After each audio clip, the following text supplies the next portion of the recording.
Welcome to Brotein Bar, where you get bite-sized gains for anything bodybuilding and fitness. My name is, I don't know how many times I missed this today. My name is Jun Hao. I'm the host for the show, and I'm glad to have Mun Loong with us. He is the bodybuilding competitor and also coach for Malaysia and beyond. Today, we wanted to get Mun Loong here to talk about the whole coaching industry in Malaysia. I think a lot of us also notice, like post-COVID, there's a lot of coaches suddenly appearing. Like you take a stone, you throw, so anyone is a coach. I think it's primarily because of the environment also lah. When during MCO, the gym are closed, and you have all the personal trainer, they cannot work at the gym, so they pivot themselves into online space and trying to do online coaching, and suddenly you have everyone is a coach already, right? But for you, what do you think would make a coach a coach? Well, first I would say is the experience they with clients, because a lot of times they say, oh, you gotta get a cert, have to learn from somewhere. Yeah, it's cool to get a cert, but if you don't have a real life experience with the clients or plenty of clients, it's not going to work. And then I think the important matters is that every client is different. You are not only dealing with their body, but you're also dealing with their emotion, their personality as well. Right? Different fitness goals, different fitness. background. Yeah, some of them, they might have different struggle as well. So this, you cannot study, you cannot take the cert and, get a degree and then you understand it straight away. No, that's not going to work this way. You just going to go through the process like real life experience. So I would say both is important. But if you ask me which one, I say real life experience win the whole game in coaching. But given the, like, for example, personal trainer also need experience, coaches also need experience. What is that thing that actually distinguish between like a personal trainer and a coach then? Okay, so as a personal trainer, their job is to give a client 1 hour, 1-to-1 session in the gym. Give the client, make sure a great workout, and also teach them the right form to get things done. So that's all they do in the service. That 1 hour gives them everything they need to know, make sure they're not going to get injured. And some, they say they need motivation clients, okay? Just like that. If you can provide all this to the client in that 1 hour, your job is done. Move on to the next session or next client. Bye-bye, see you next time. So for coaching is that we give them a plan. The client should be already have the discipline to follow the plan, okay? They should also learn to find out for themselves what works for them or not. But also this one, you have to come with a great communication with the coach itself. So it's not really very beginner friendly per se. I would say so. Yeah, I would say so. But some people willing to follow a plan or can follow a plan, it still works. Because I have clients that is totally beginner, but they surrender themselves to the process. I ask them do what, they just follow. And then they must have the thinking that what I can do to make my progress better. They have to constantly ask themselves that. I cannot ask every client, how do you feel about your progress? Of course I can, but they have to ask themselves every single time when they check in. They also want to do better. Yeah, they must be willing to want it badly enough. So coaching is for them. And it's remote as well.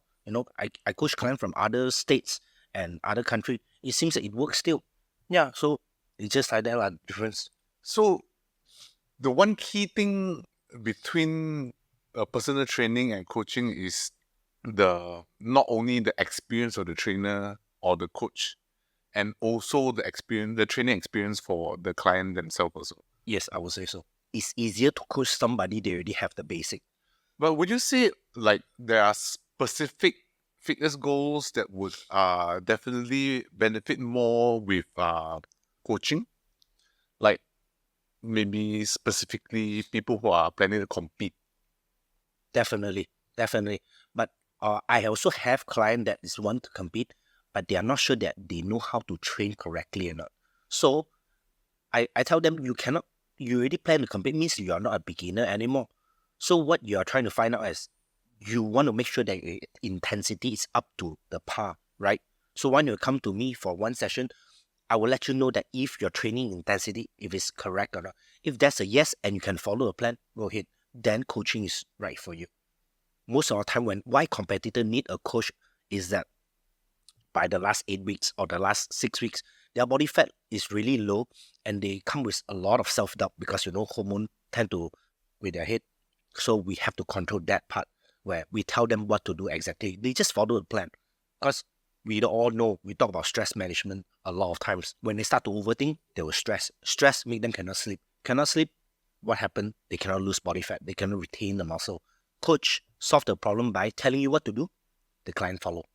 Competitor, suitable the most. But do you think there is a certain level of skill that a coach can do because they are remote? Because what used to be like in terms of personal training, you are always locked in the gym in a specific location. You can only do this many businesses, right? But because of remote online coaching, now you can serve a lot more people. In the expense of that, I mean, you definitely have to have certain level of training experience and all that. You cannot just beginner then jump on that. But because of that, you have access to more clients. And do you think that is actually a reason why people should pivot towards online coaching? You mean for personal trainer to become online coaching? No. Being an online coach is more on the mental work and decision making. Because a lot of times, a lot of trainers can be a good trainer, but they cannot make a great decision for their clients. Because why the client need you is because they cannot make decision for themselves.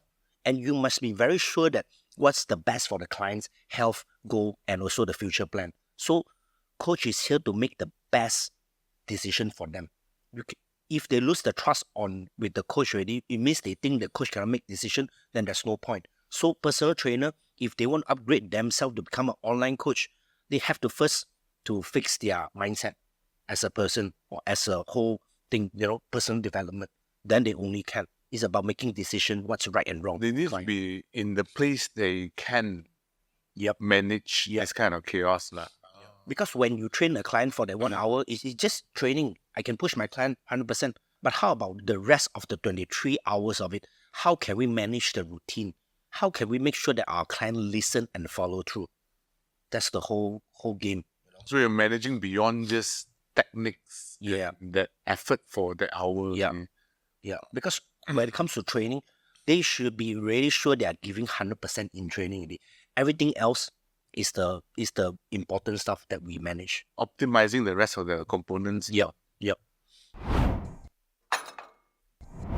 But if because of social media, because of internet, now you have so many coaches, because the entry barrier is so low, right? Literally, you can just say, I train people, then you can have your own page, .fitness, then you have your own, fitness IG page already. Then you will be able to do coaching. But that doesn't automatically mean everybody can do or be a good coach. What do you think are some of the few coaching red flags? Coaching red flags. Oh my God, this is going to hurt some feelings. Coaching red flags. I got to think about it. Okay. Trading they have fully. Okay. I think it's like they married to a certain concept of training and nutrition. They say, I only believe in high carbs. Just example, I only believe in high volume training. Don't do that because everybody is just different. Some people can train high volume, some people cannot. Some people can train high frequency. So many types. That's one of the red flag. Secondly is that they don't check on your other things rather than just diet and training, because there's so many things else to take care. Your mental performance, emotions, something, even things very weird that I always ask my clients about their toilet time, and their sex life. I'll say, can you rate to me, we got a Bristol stool chart from 1 to 7. 7 means like water like that. 1, it means like constipation. So from there, actually, what we are going to find out, if their Bristol stool chart is 4, it means their gut is not inflamed, is healthy. Where 7, it means super inflamed. 1, it means they are not enough fiber. So all this we're going to find out in a very scientific way. Then you will be able to identify what is the problem area. Yes. There's so many metrics to measure a client's performance or their progress. It's not just about their weight is gaining or not, they are losing weight or not. It's not just that, but that's the big picture. But we got a lot of ways to measure progression. Yeah, I think we also accept the fact that once we are in bodybuilding, really, you realize actually going to the gym was the easiest part. Yeah.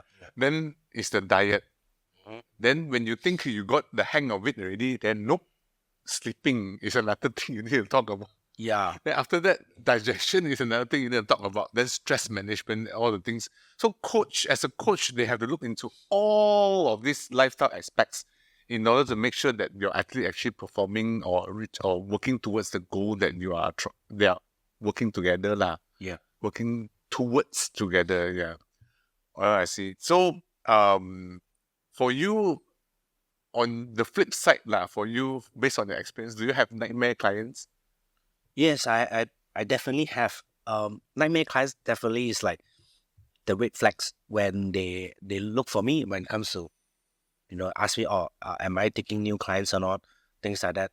First thing I try to notice is, do they talk bad about their previous coach or not? So if they do, it's one of the red flag already. Because all my great clients that now is with me, they have a few coaches before, and they never talk bad about their previous coaches, even though their previous coaches didn't really deliver them what they really wanted, but they still do learn something, right? So because every coach come with a different level, so red flag clients is like that. They talk bad about other people, they talk bad about their ex-coaches, things like that. And some of them, when you give them a plan, they don't follow. Oh, can I change this? Can I change that? It's not going to work. It's like when I give you a plan, a diet, or a training, there must be a reason why I give a certain way. But if you try to change my plan, so why not you coach yourself?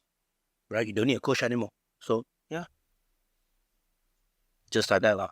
Definitely got lah. But of course, in 100, I will have 5 people like that. Consider myself lucky lah.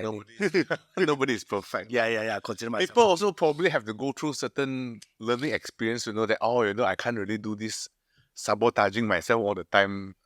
I work with who also same more, if that's the case, right? Yeah. One last thing I wanted to ask you is, in terms of the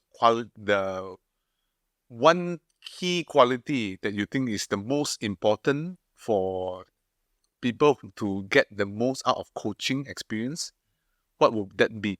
I would say surrender yourself to the entire process of it. Trust, is it? Yep. Would it? I would say so, because sometimes you don't know if it's going to work or not, but you trust that your coach will deliver you. Maybe in 1 year time, maybe in 3 years time, you don't know. Because maybe you see the coach client have great result, but that doesn't mean 100% will happen to you, right? But you trust that will happen. You will get the result that you want one day at a time. So yeah, but the process of it, they have to go through. Some people think that they don't have to go through a process because Yeah, they hire a coach. No, you have to go through that. coach cannot replace your work. Yes. Exactly. They must willing to go through the hardship, all the pain, the suffer, the sweat, the hunger, the sleepless night, sometimes no close to prep. God, Jesus. Yeah. Thank you, Mun Loong, for your sharing about this coaching part. We are going to talk about, what do you call this? The athlete edge for the next episode. So stay tuned for more.